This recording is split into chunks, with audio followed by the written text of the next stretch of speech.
Hello, everyone. Welcome to the launch of the Reimagine Jobs Showcase. My name is Patricia DeMarco, and I'll be your host for the evening. I'm the Vice President of the Forest Hills Borough Council and a member of the Reimagine Appalachia planning team. Tonight, we'll be introducing you to the Reimagine Jobs Showcase. This project is the culmination of months of effort by a collaboration of organizations and individuals in southwestern Pennsylvania who want to take highlight of all of the sustainable economic development work that is already happening here and can continue to happen into the future. We're going to begin with a short background on the Reimagine initiative by Heather Haar of the League of Women Voters of Pennsylvania, followed by a short background on this specific Reimagine project by Kelly Yagatich of the Climate Reality Project. And then we'll transition into a keynote presentation by Sharon Pillar, the director of the Pennsylvania Solar and Center and E2. And finally, we will have a panel discussion from some very exciting people who are working in the field. Throughout the program, feel free to use the chat feature to ask questions and to engage with other audience members. We will be collecting questions for our live panelists in the chat. After all of that, you'll have an opportunity to explore the website, reimaginejobs.org. And you'll be able to get into small Zoom meetings with experts in each of the 9 job sectors to examine economic development options that we've outlined on the website. So without further ado, we are going to begin with Heather Haar explaining some background on the Reimagine initiative. Heather is the program coordinator for the League of Women Voters of Southwestern Pennsylvania, and she is in charge of the Straight Scoop on Shale project. Welcome to Heather.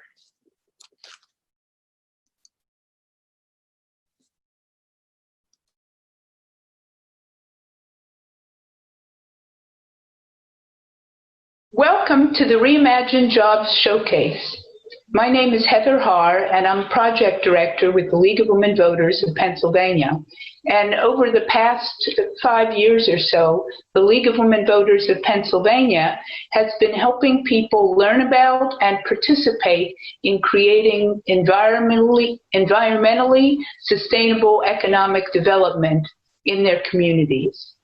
So we want people to be aware that sustainable development is more than solar panels and windmills. It is those things, but it's more. It extends into sustainable agriculture and ecotourism and green chemistry and more. And it's happening now. It's not just a future thing, it's happening today. And that's part of the reason why we're doing the Reimagine Jobs Showcase, to make people aware of all the different career opportunities in the sustainable economy. So I mentioned that we work with people doing visioning in their communities. And as a general principle, the League of Women Voters likes to engage people in participatory activities. This is a participatory democracy. So we have been holding visioning sessions where ordinary people envision what type of sustainable economic development they'd like to see in their communities. And so this is unlike development processes where the head honchos get together and they first establish what they'd like to see. And then on a long list of to-do list of things they have to do, they'll hold a listening session with the public. But our work starts from the ground and goes up. The people bring forth their creative ideas. And thanks to the work in Beaver County that we collaborated on with local residents, our visioning process got a new name, Reimagine, a very popular name. And it really catches people's attention. And thanks to the participation of an architectural graduate student from CMU, our visioning sessions became truly visual. We added maps, big maps of the areas people live in, And it really makes a difference and it helps people relate to what they're doing and makes them very enthusiastic about it. So that we worked in Reimagine Beaver County, and then at the same time, this is going back to 2017, there was a different model playing out in Indiana County, where we partnered with different groups, education, government, the local League of Women Voters of Indiana County, and we organized an educational summit with people talking about ecotourism and about biodigesters and all kinds of different aspects of the sustainable economy. And the next month, the Indiana County Commissioners voted to establish a Sustainable Economic Development Task Force made up of citizens and community leaders from various sectors: education, business, environment, and civic groups. Now, we've also helped establish Reimagine Butler County and the Reimagine Turtle Creek Watershed and Airshed Communities Plus in eastern Allegheny and western Westmoreland counties. And we also helped the Tri-State group, A Better Vision for the Valley, with a visioning session in Wheeling, West Virginia. So the Reimagine groups have also inspired the development and recent launch of Reimagine Appalachia. Now, in Reimagine Appalachia, it's putting forth a collectively shared vision for prosperity and good health and quality of life in the 4-state Upper Ohio Valley Appalachian region.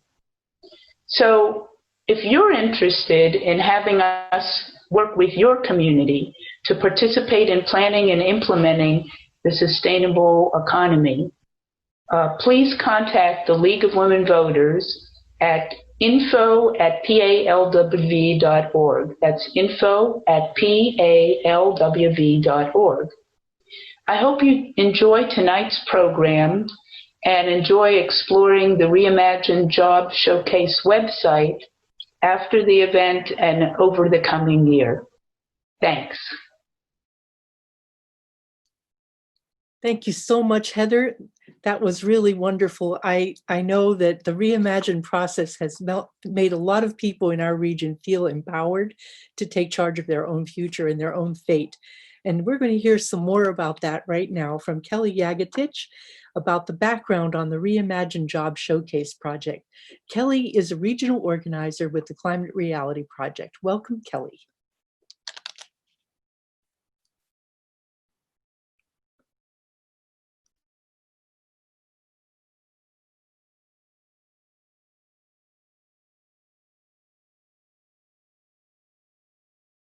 Hi, thank you so much for joining us today for the live streamed launch event of the Reimagine Job Showcase. My name is Kelly Yagatich and I'm with the Climate Reality Project.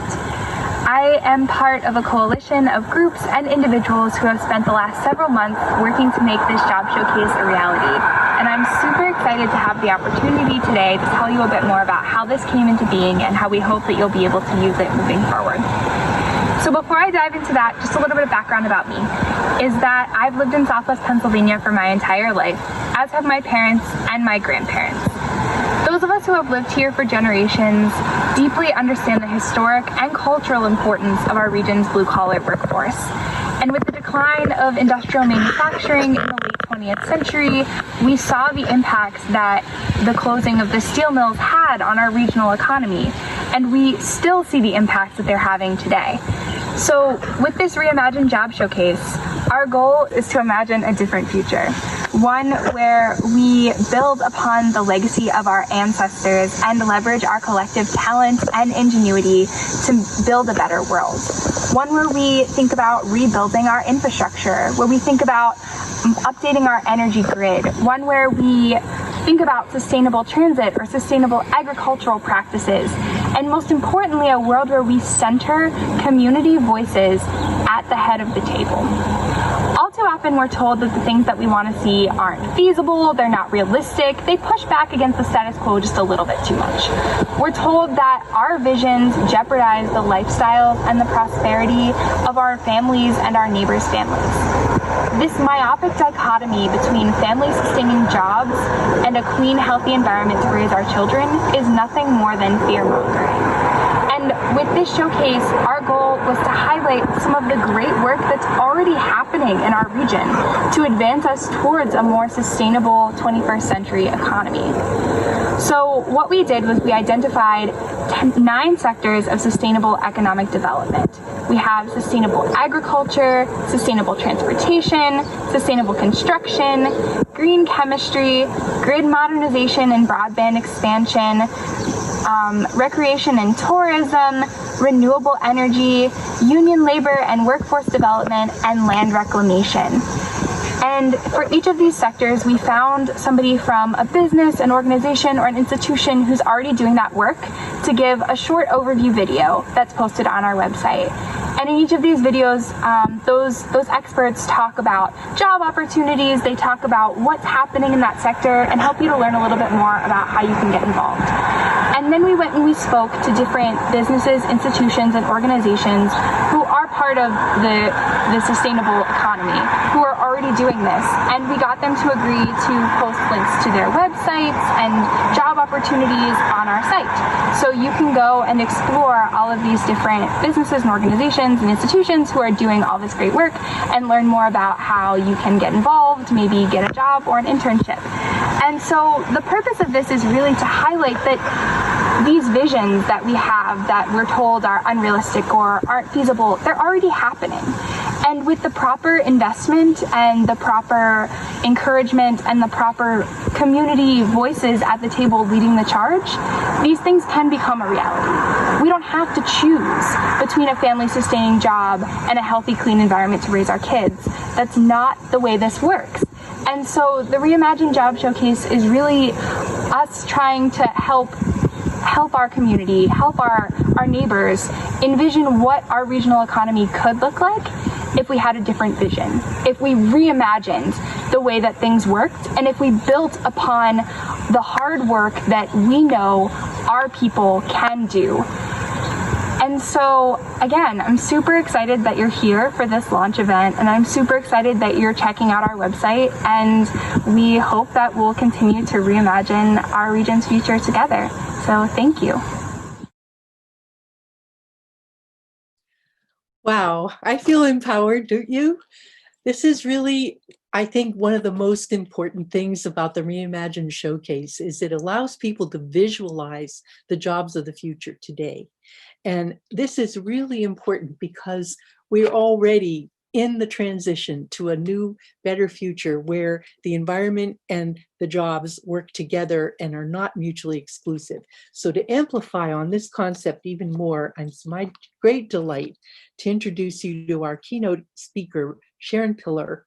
Sharon is the founder and executive director of the Pennsylvania Solar Center, a nonprofit project of their fiscal sponsor, New Sun Rising, that launched in 2019. The center ushers tax-exempt organizations and businesses through the solar procurement process, and it helps them find solar developers and financing. The center offers online resources and educates decision makers on the need for robust solar policies. Sharon also owns the Hot Earth Collaborative LLC, a consultancy that started in 2013 to advance clean energy markets that transform our communities, economy, and environment. Since 2016, she has also consulted for Environmental Entrepreneurs, E2, as their Pennsylvania advocate, working with businesses across the state to advocate for clean energy. She is a Penn Future Woman in Conservation 2020 award winner as the Woman of Renewable Energy and Climate. Please welcome Sharon Pillar.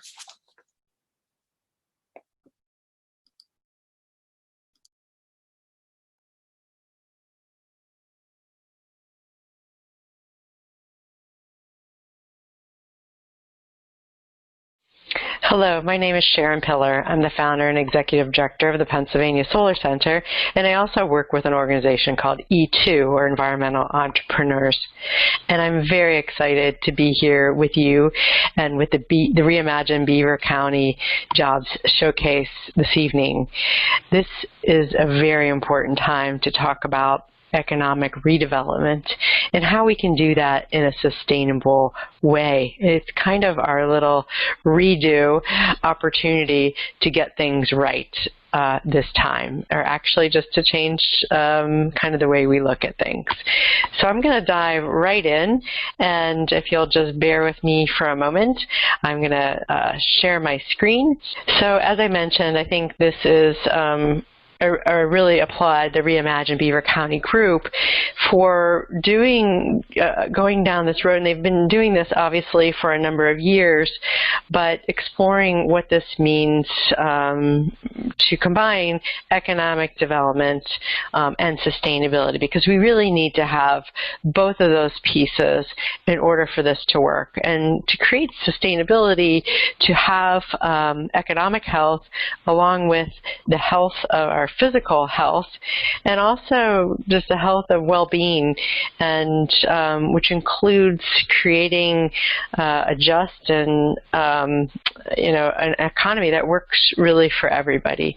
To infuse all of those different elements is a vision that we haven't always had, but it is an opportunity to do things a little bit differently. And right now we are at a very important time in history to have this conversation, because we're at this nexus of all these different crises coming together, and including climate change, of course, the economic devastation due to this pandemic that we're in right now as we speak, and the racial and socioeconomic inequities that we've been experiencing for hundreds of years, really, but has recently become, I think, a little bit more into our collective consciousness and willingness to do something as a society to change those things, as well as the poor air quality and other pollution and impacts that have come about because of the use of fossil fuels over the last 100 years or so. So this is a really important time to be doing that. And tonight I'm not going to focus on those pieces, but actually the opportunity around doing something different, which those crises bring to us, enable us to start thinking a little differently. I think as we grow up, or we're born into a society and we grow up into communities, things are done. That's just the way things are done. We kind of accept that. And it takes a group like Reimagine Beaver County, or people who are doing something kind of slightly outside of what the norm has been, to create that window that maybe we've never looked through before. And so that's a really exciting time to do that. I'm going to be focusing on the energy sector right now and talking to you, but obviously what you're going to hear tonight is across a lot of different economic sectors, including green chemistry, green buildings and construction, even the ag sector and recreation, ecotourism, and many others as well. But I get to talk, and my passion is about the clean energy sector, and I think that really does, and I'll just back up, really intersect with basically all of these different crises in a number of different ways. Creating a clean energy economy really does directly impact all of these things that I was just mentioning. So I'm going to dive right into the solar discussion. We know solar and wind, too, are the fastest growing energy sources across the world and in the country. And we see this rapid expansion in renewable energy really has happened just in less than 10 years. And that trajectory is rapidly growing across for homes and businesses, and even large utility scale solar installations.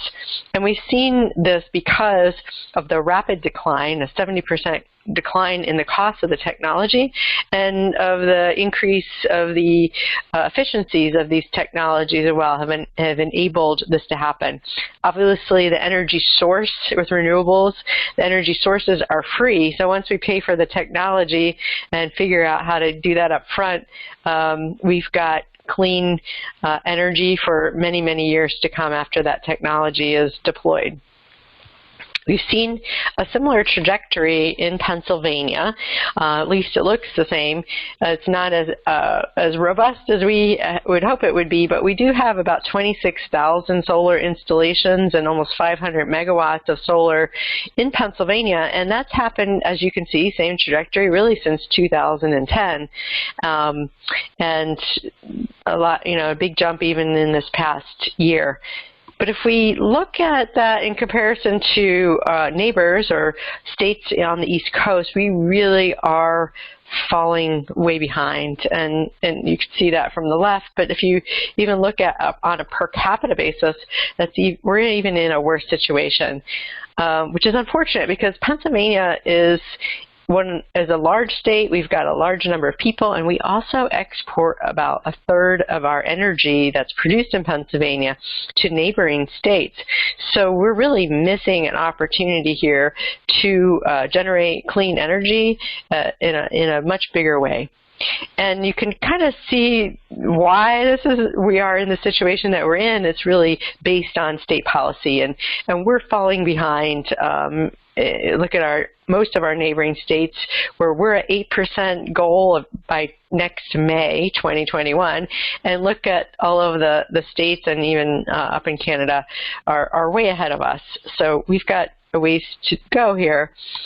If we continue to do what we're doing right now and don't change our policies, this is where we're headed. This is a graph from the Natural Resources Defense Council, and what you see is that red line going up there is natural gas, electricity from natural gas, and that's growing leaps and bounds because it's displacing coal plants. We've lost about 14 coal plants in Pennsylvania, and we're also, the yellow is the nuclear plants, and those are becoming uneconomical as well. So, and very slow growth in renewables. This is not a very sustainable energy mix.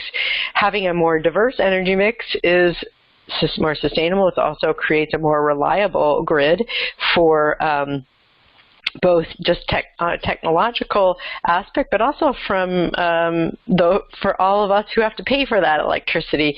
Fossil fuel prices are very volatile. If we move into more renewables and energy storage, we're going to see that more reliable, stable energy pricing across the board as well. So that's kind of what we're hoping to see. As I mentioned, that goal of 8%, it's a pretty old goal. And we see out of that 8%, 0.5%, just 0.5% is supposed to come from solar. So there is a movement, we hope, in Harrisburg to increase that to 30% by 2030 with 10% solar. So we always encourage people to talk to their legislators and tell them how they feel about renewable energy and trying to do something about it. But I'm right now in the jobs piece. This is really directly related, because growing to 10% solar means up to 100,000 jobs that we're talking about all across Pennsylvania, in all counties in Pennsylvania. These are really good paying jobs, medium wages, and then we have some jobs that are installation jobs. We've got engineering and attorneys and accountants, and just sort of a whole gamut of salespeople across the whole spectrum of education levels as well. So this is where the opportunity lies in the jobs. This is another study that was done. This study was the Finding Pennsylvania Solar Future by the Department of Environmental Protection. And another study shows similar jobs expectations, but also there's billions of dollars of private investment that would be attracted into Pennsylvania for local economic benefit, and billions of dollars in wages, and also local and state tax revenue. So this is an economic powerhouse just waiting to happen in Pennsylvania if we can pass this policy. Some of the other benefits of doing this are to our farmers. We have, obviously, Pennsylvania is a huge farming state, and there's something called agrivoltaics, which can combine the benefits of solar with farming. So here we see sheep grazing. We can grow plants with those, and that allows farmers to get a 20-year payment. That's a steady payment every year, and allows them to continue and maintain their farm, not to sell it, and keep that steady income that's very reliable. This is important, could be really important to saving Pennsylvania farms, where we've lost over 6,000 in the last 5 to 8 years. And with COVID, we're seeing another huge increase of farms filing for bankruptcy. So this is a great opportunity to save our farms. And we see the Kreshman family farm, many of you may know, have been participating in agrivoltaics for some time. They're growing their blackberries there underneath the solar panels and using their electricity on their farm. So it's really one of the best sustainable examples that I can show you that's happening in our region. Solar also is playing a huge role to save bees and creating pollinator-friendly sanctuaries, basically. And Ernst Seeds is a company that's making seeds, pollinator mixes, just really for the solar industry. And we see that taking off across the nation as well. And I want to show you, too, that I mentioned we've got about 500 megawatts of solar installed, but what is up and coming, and here's the opportunity around more job growth, is that there right now, and this is a little bit old, so I apologize for that, about a year old, but at the time we have, now there are even more projects, but 5,000, probably over 5,000, close to 6,000 megawatts of projects in the queue. And these are large-scale projects that are been registered, that the companies and developers want to build, and they're getting kind of like saving their seat, basically. And they're leasing land all across Pennsylvania to build these solar projects, and you can see a little bit more about these applications. And remember, what I said right now is we have 500 megawatts. This is 5,000 megawatts just waiting to be built. Many of these projects are not going to go forward unless we change our state policies. If we can do that, then we are talking massive amounts of solar growth here. One of those projects is actually in Beaver and Allegheny County. It's called the Gaucho Solar Project, which you may have heard of, where the University of Pittsburgh just has signed a lease with them to buy the energy from this project that will be built in Beaver in Allegheny County. So it's a very local example of where this whole industry is headed to. Let's step back and look at some of the existing jobs numbers, and this comes from E2 Clean Jobs Pennsylvania reports from last year. This year's report will be coming out here in a few weeks, but last year we saw almost 91,000 clean energy jobs, and we see this steady 6% growth every year. This year that we did lose some jobs with COVID, but we are hearing that there is kind of a reuptake as people get back. Construction jobs were put on hold for a while, but a lot of these energy efficiency and renewable energy jobs are folks getting back to work. And we see that there are twice as many clean energy jobs in Pennsylvania as there are workers in the fossil fuel industries. So this is a pretty exciting piece of information. And these jobs are spread across different sectors. Primarily, energy efficiency has almost 70,000 jobs, renewable energy close to 10,000, and then the clean vehicle sector, close to 8. And we see a very fast-growing sector in the grid modernization and storage areas, because this is a really fast-growing area. We combine storage and renewable energy, and then we've really got kind of the holy grail in energy, and that's where we're headed. If we look at these jobs by county, Allegheny County comes out on top as having the most clean energy jobs. A lot of those are in energy efficiency.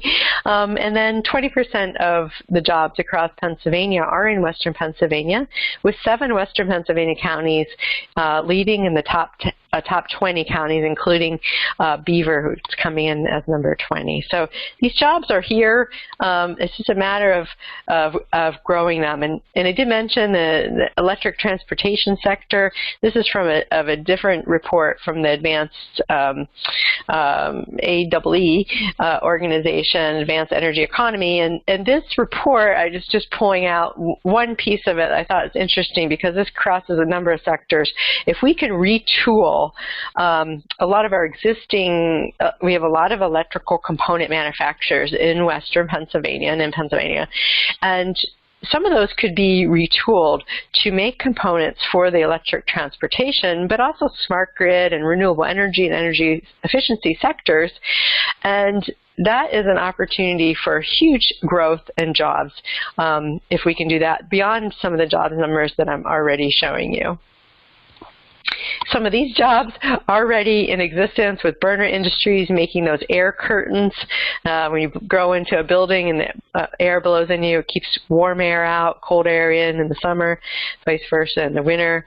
Appalachian Lighting Systems making LED lighting, and many of you know Eaton Corporation that has the largest solar array at their facility where they make a number of different electrical components for the energy efficiency and renewable energy sectors, and as well as a company called Accutrain that makes renewable energy transformers up in Fombelle. So I just leave you today. I think this is a really exciting place that we are in history, despite a lot of the very difficult times that we're going through. But I leave you with this thought, is that, you know, sometimes things aren't so clear to us about where we're going, and we're never really sure. And the way that we were doing things seemed clear at one time, and that starts to change away. And we start rethinking things in a different way. And as we do that, and as what Reimagine Beaver County is doing, is creating something with a clearer picture of our future. And I think that's an exciting vision to do that with. And I love to point to the quote from Rainer Maria Rilke, who is one of my favorite writers, poets, is that the point is to live the questions now. Perhaps you will then gradually, without noticing it, live along some distant day into the answer. And I think if we come back 5 years from now, that our pictures will be much clearer about the economy that we want to build and that we're excited to build, that does infuse our economic health, our physical health, and our mental well-being and societal health to bring everybody to this point in our society.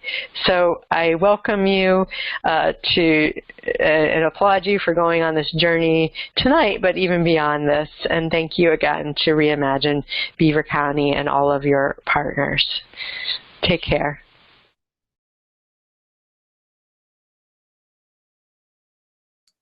Well, that was wonderful. Well, that was a wonderful summation. I am, are you okay?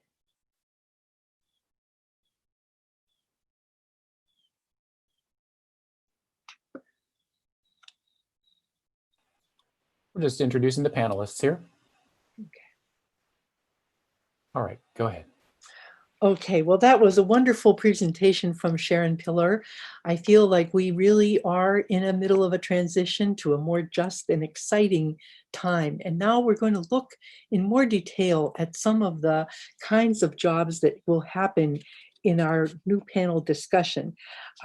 Remember, if you have questions for the panelists, please use the chat box feature to activate that, and you can share your questions with the people who are going to be speaking with us in a moment. I'd like to introduce our three panelists. First, Lalit Chordia. He is the CEO of Tar Process, Inc. And he, for 30 years, has been a pioneer in research and development, manufacturing, and commercialization of supercritical fluid technology. It's an environmentally friendly materials processing technology, and his work extends across multiple industries to applications in food, pharmaceuticals, nutrichemicals, chemicals, and energy. Lalit will be speaking to us in a minute. And then we will have Sean O'Leary, the senior researcher at the Ohio River Valley Institute. He's focused on energy, petrochemicals, and economic development. He's the former communications director at the Northwest Energy Coalition, where he helped to advocate for a transition to clean and affordable energy in the Northwest. And he ran the Market Lab, a marketing analytics and consulting company. And now we also have our third panelist, Carl Jackson, who is a partner in Prospect 14, a solar development company with primary focus in Pennsylvania for utility scale solar installations, the kind that Sharon was just talking about.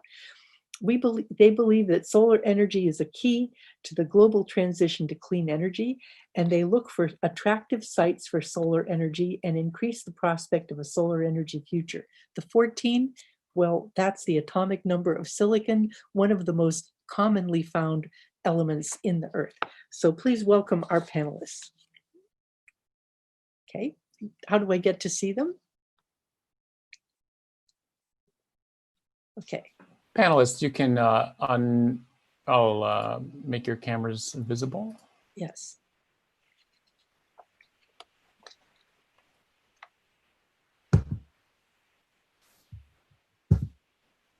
I'd like each of them to say hello to the audience for a moment. Hello. Hi, I'm Carl. Yeah. Oh, hi, Carl. This is Sean O'Leary. Hi. And Lalit. Hi, this is Lalit Chodia. Good. Thank you so much. So I'm going to start with a question to each of them that they can answer in a little more depth, so you get a sense of what kinds of things they can talk to you about. And then we'll have questions from the audience. So look in the chat then for some questions that can come up. Okay, Lalit, would you start? Would you share with our audience some of the work that you're doing using hemp and other plant-based materials as a raw material for making replacements for plastics and other kinds of petrochemical feedstocks?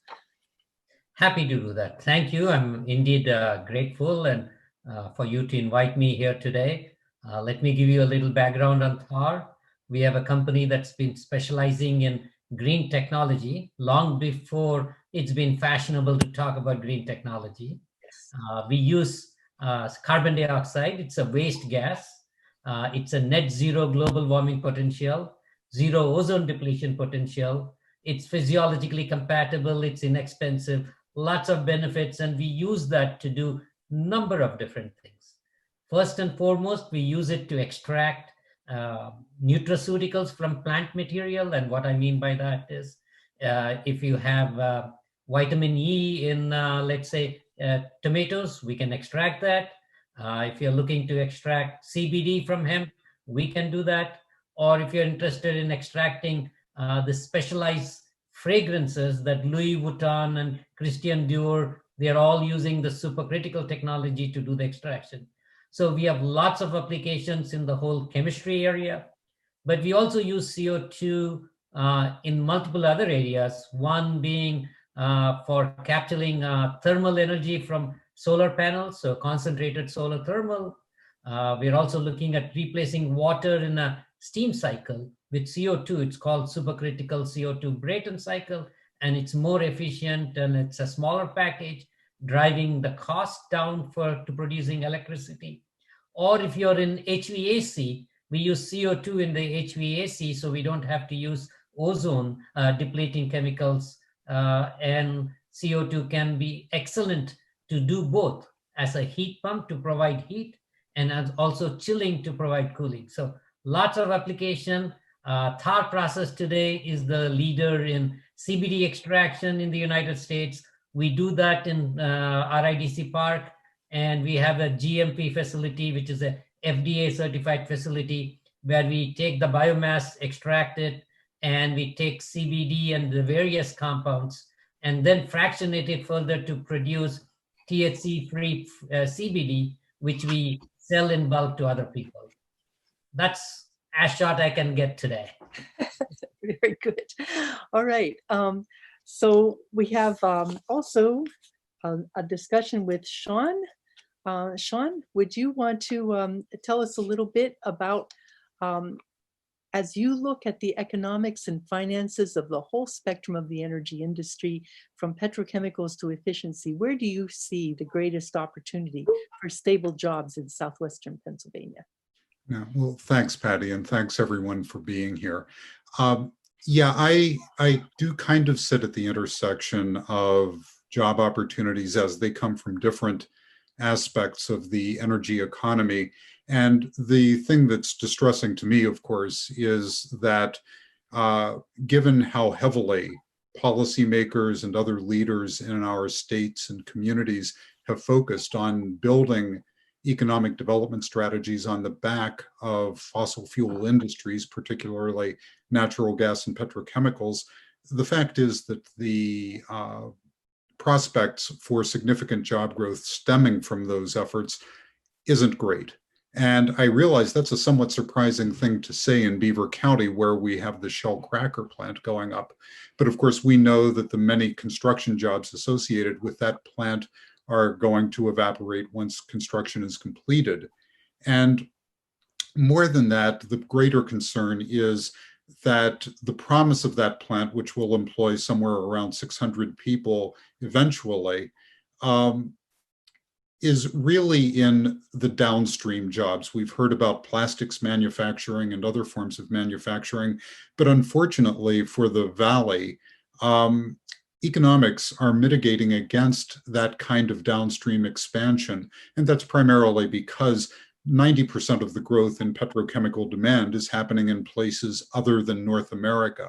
And so what is very likely to happen with the Shell cracker plant is that most of the product that comes out of it, first of all, will be exported out of the region. And for that portion that stays in the region, most of it will go to replacing feedstocks in manufacturers who currently source it from the Gulf Coast. And so to the degree that product coming out of Monaca merely replaces product that's currently coming out of the Gulf Coast, it will go towards sustaining existing jobs, but not creating new ones. And for that reason, yes, we're putting far greater emphasis on the clean energy economy and jobs that can stem from that. And one area of particular focus of mine is energy efficiency, which we've heard discussed briefly, but which I'd like to point out encompasses a variety of businesses, including home and building reconstruction and remodeling, HVAC contracting, lighting contracting, insulation, home building energy management systems, and a variety of other products and services that not only help us lower our energy costs and make us more comfortable, but from a jobs perspective, what's important about them is that they build on businesses that already exist in communities all over the state and region. And that means that when we talk about energy efficiency, we're talking about organic job growth, where local businesses see increased opportunities and increased revenues, and in turn, they hire local workers up and down the skills ladder, from entry level to skilled craftsmen, professionals such as architects, attorneys, and bankers. And that's the kind of job, not only those the kinds of jobs that we need, but the fact that they're widely dispersed throughout the region in communities of all sizes makes it an especially effective economic development model. And so, thank you for inviting me to the showcase, and I'd love to answer any questions you have about energy efficiency or other opportunities. Thank you, Sean. And now I'll go to Carl. You work primarily in the utility scale applications of solar systems. And what do you see as the greatest potential for our area? And what job skills are the most needed as your industry expands? Thank you, Patty. I think that our opportunity here in the state of Pennsylvania, primarily on the western part of the state, is to continue to expand upon the adoption of renewable energy and solar. is my focus. Sharon Pillar gave a good overview of exactly what we're seeing in this energy transition. And the reality is that coal is not, this transition is happening irrespective of renewables. Coal, has been backfilled and ultimately will be taken over by natural gas. And and one of the slides that Sharon shared is that to have a diverse energy mix, some other energy will need to play a large part or have a large participation in that energy transition. My company has been focused since 2017 on bringing utility scale solar projects to the state of Pennsylvania. It's a passion project of mine and my two partners, as we are proud Pennsylvanians who participated in solar for the last decade plus. But the majority of our time was spent outside of the state of Pennsylvania watching billions of dollars not in this state being invested. And right here in Beaver County, our company has two projects that will start construction towards the end of this year. They're two utility scale size projects across about 220 acres.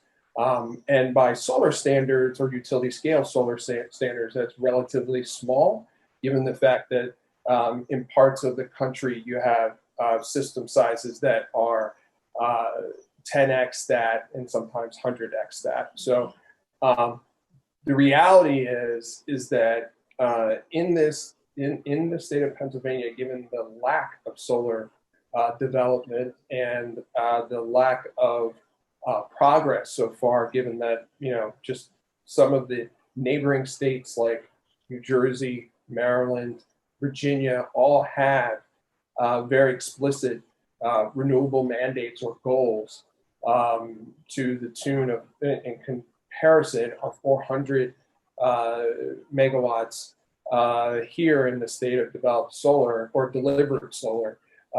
In New Jersey, the target is 17 gigawatts. In Virginia, it is a similar number. In Maryland, it's a 50% by, I think it's 2030 or 2050, forgive me. And then you go on from there. Massachusetts, New York, they all have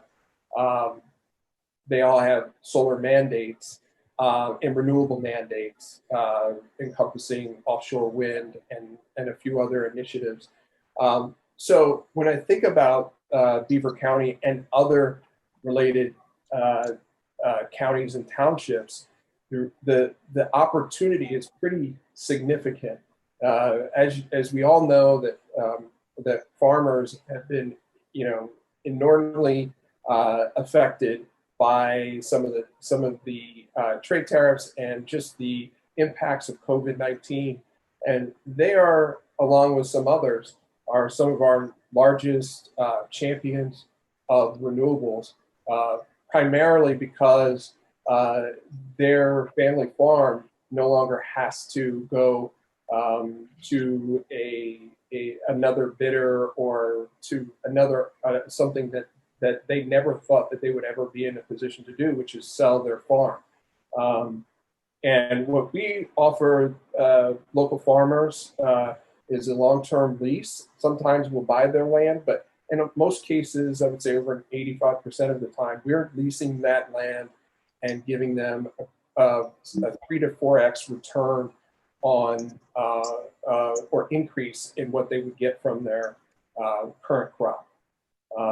That allows the family farm, to stay in the family for another generation or two, because the useful life of these systems is between 25 to 30 years. Some actuary or some insurance companies have it out to 35, 40 years. So it's a long-term revenue generating opportunity for our landowners. Additionally, we see the opportunity on something that Pennsylvania has an abundance of, which is reclaimed coal mining land. We have systems currently, active systems that are on reclaimed parcels that will be delivered early next year. We find that that is a welcome change for that land by the local townships and counties, as those lands can be sometimes blighted at times, depending on the way that the prior use was vacated that parcel. So, when we think about renewables, but specifically what we do, which is solar, there are clear critical pathways that we can affect a community just by expanding upon some of the legislation, the mandate, or the requirement for utilities to participate and allow us to develop more solar. And what I think, as far as to the second part of your question, from a skill set perspective, the same trades that are on normal construction are the same trades that are going to be under the development of a solar system. It's just a different thing that's being delivered. We need electricians, we need construction workers. We also need, white collar workers as well. We need accountants, lawyers, and I would say for us specifically, so the Prospect 14 team, some of the numbers that Sharon shared with you as far as future developments are in the 4 to 5 gigawatt range of development assets in the state. Our company represents roughly 35% of that. It's about 60 projects in total, and that's representative of, with just one company, and there are many companies wanting to participate in the state, but this is representative of over $1.5 billion of investment that would be going into local communities that otherwise, if there was no opportunity to continue to develop solar in Pennsylvania, it would be a big missed opportunity that we see. The last thing I would say is that a net benefit to townships and communities is tax revenue, and not just solar jobs, but we also affect our community by increasing the value of the current parcel, whether that is a agricultural parcel, a brownfield, or a reclaimed coal mining site. The tax revenue usually is significantly higher than what that current use was. And so that township and community and county can benefit immensely. Great. Well, I was going to go to the questions. We have quite a few in the chat box already, and I do want to give our audience a chance to participate. So I'm going to go to those. One question comes from April Silsura, who asks, how can we engage skeptical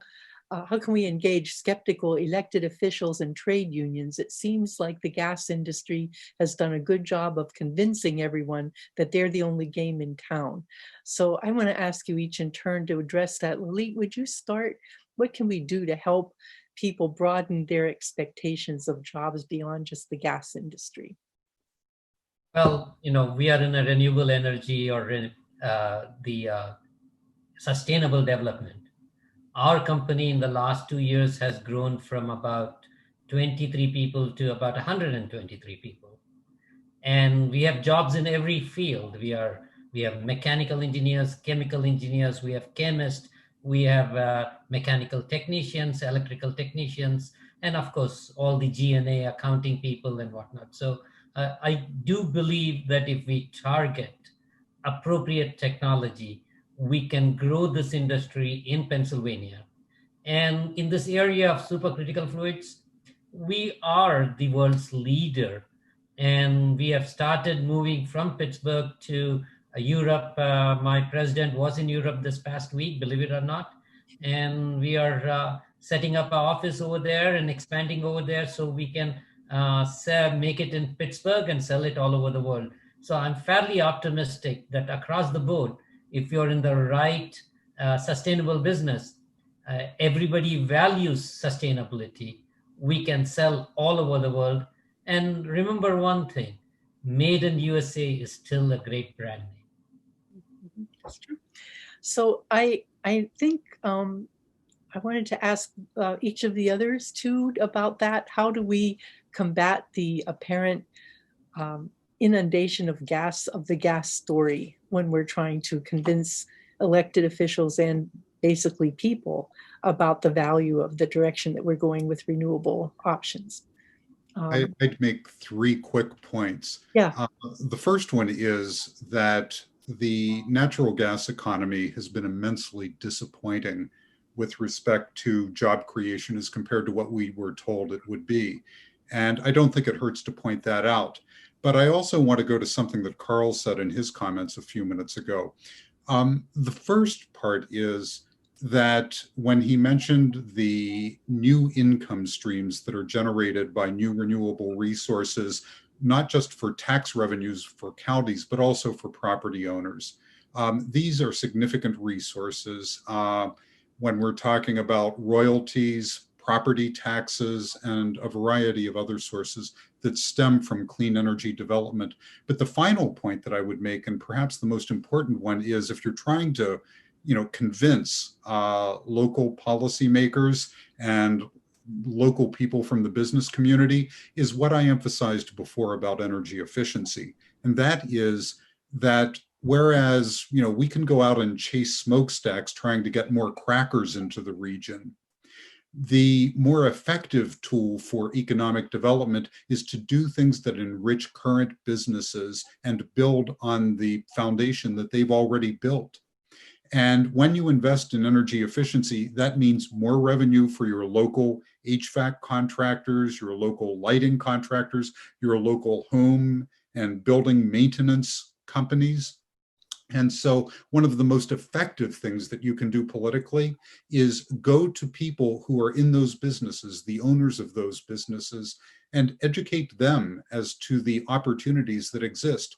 Because when you do that, you can actually build a business constituency for clean energy development. And I'll simply close by saying, I think Patty mentioned in her introduction that I've spent a recent 4 years in the Pacific Northwest, where we've actually seen what I just described happen, where a renewable portfolio standard and energy efficiency standards like the ones Carl referred to have over the last 10 years proven to be immense job creators, to the point that the clean energy economy in a region of the country that is among the fastest growing is the second fastest source of new job development in the entire economy. So when we talk about renewable portfolio and energy efficiency standards, far from being destructive of job growth, they've proven to be accelerators of it. And we have actual real examples you can point to for that fact. Yeah. And Carl, anything you want to add to that? Yeah, I'll be relatively brief, but I think the reality is that what has been efficient and effective for us to illustrate the point to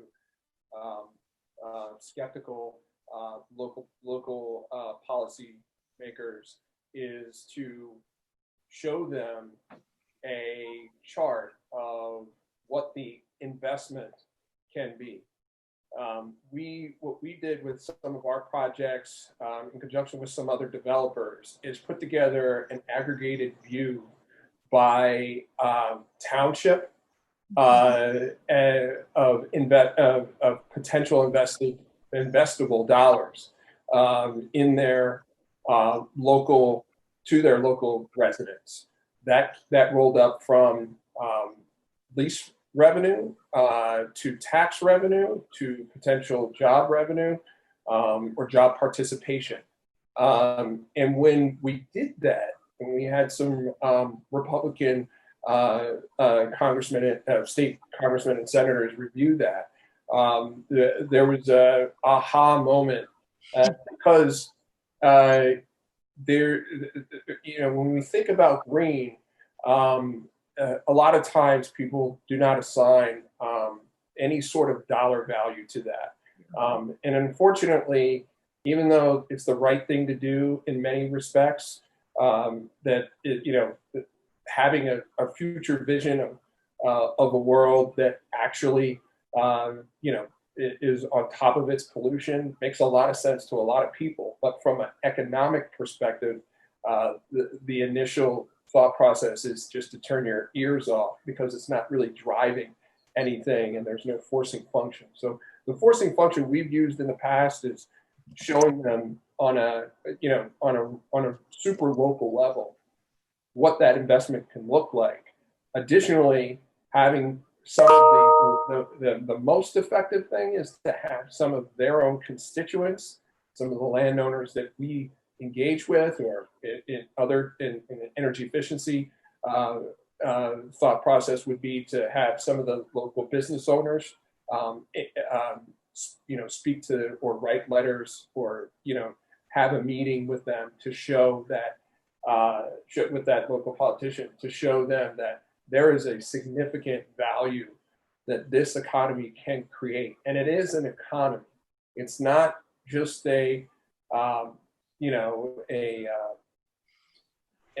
just an environmental green effort scenario. It is something that can truly affect the way that a state creates jobs. Last thing I'm gonna say on that is that one of the more uber conservative media outlets is the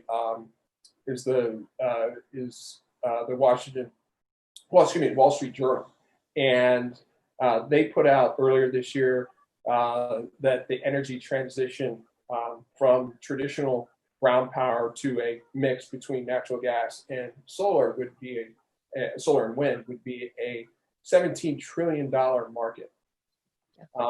That amount of money is going to be invested on some level. That amount of money is going to be invested in the states that have active markets. Yeah. So I think we've had a couple of questions in the chat about transition from the fossil industry to these new green chemistry and emerging renewable industries, and also any advice to people who want to enter these fields who may be recent graduates. What kind of ways are there to get into these businesses from maybe either an already employed person and they're looking at a good paying job as their history? How do you transition into a new field? There are now twice as many people in the renewable and efficiency space as there are in the fossil space. And the renewable and efficiency jobs are growing rapidly, and the fossil industry jobs are either stagnant or falling as a whole of the industry. So how do we help this transition for people? What advice do you have for new job entrants or career changers? Who'd like to take that one first? I'll go first. Okay. I came out of, just as a trajectory, I came out of being an entrepreneur in a very different world. Had nothing to do with energy. I had a little bit of experience in my post-college life in energy trading, but I took a almost 8-year hiatus before transitioning into renewables. And at that time, there really wasn't a career path, if you will. I would say it's like similar to like early days, in the tech industry, where if you going to work for one of the dot-com bubble companies, there really wasn't. It was very early settlers. But what I would say is that a lot of the skill sets that just thinking of somebody already having a career that wants to transition, there's a lot of relatable skills that can be a part of a renewable energy company. There was also several outlets, and if you're in the state of Pennsylvania, Penn State has an energy management course. University of Penn has a similar certification. I'm pretty sure Carnegie Mellon has something as well, more closer to home. So, getting some of that exposure, but some of them are specifically for COVID. You can take advantage of some of those courses not in person because they are, 100% online. There are ways for you to get some exposure. Additionally, lastly, I would say that, making sure that having these types of conversations and understanding, reviewing these types of panels can be helpful. But most of the renewable teams that I know of, will, if someone's, earnestly trying to transition into that next phase of their lives, I would just get in touch with them via LinkedIn or other outlets. Well, we're really running out of time, but I want to know if either Lalit or Sean have a closing remark or two that you want to make just for a moment in closing this out. I would just say in response to the question about finding jobs in the emerging industry, in addition to those that Carl just mentioned, there are a number of national energy efficiency firms that are growing quickly enough, and I'll throw out two names, Honeywell and McKinstry, but there are many others who are looking for generalists because they provide energy efficiency services that range from retrofitting buildings to entire campuses and things. And because the range of their activities is so broad, they are particularly receptive to people who show a real genuine interest and competency in the area of energy efficiency, but more than that, a willingness to really dive deep with prospective clients. And that's a sign of the maturity of the industry. It is maturing rapidly, that they are offering entry-level opportunities for people. So I hope you'll look into it. Lalit, anything you want to say as the last word? The last word I say is from an entrepreneurship point of view. I have started 5 companies, and my advice to entrepreneurs is pick an area that you really love. You really have to love it so that you can stay with it. You have the patience, and if you have the patience, you will find a way to be successful. And I've done that. I've seen other people do it, and I'm absolutely confident you can do it. Excellent. Well, I am just honored and delighted to have your expertise with us. We have so many questions in the chat that we couldn't have time for, but maybe people can bring them into the breakout rooms. So if you can give an indication of your reaction, I really think we all need a thumbs up to all these wonderful people who shared their time and expertise with us this evening. So consider yourself being applauded by the 75 people who are watching us right now.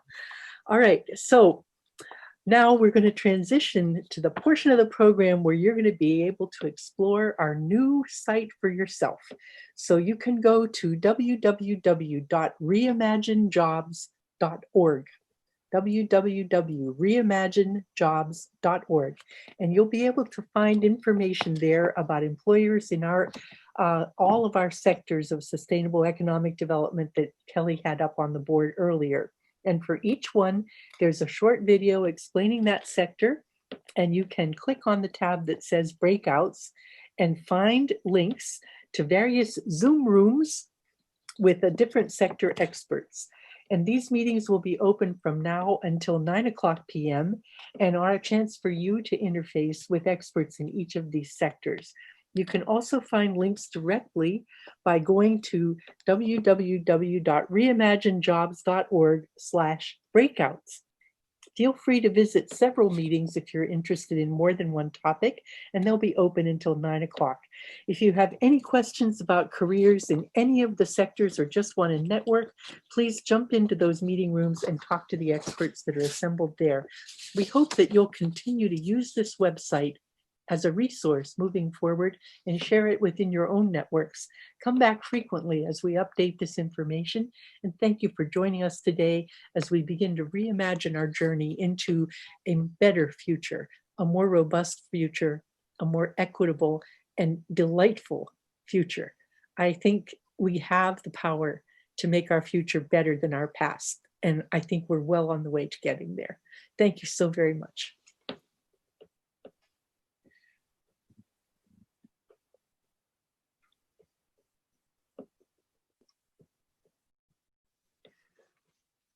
And I want to say to the three of you, thank you so much for being with us and sharing what you've shared tonight. It's wonderful to hear your stories and to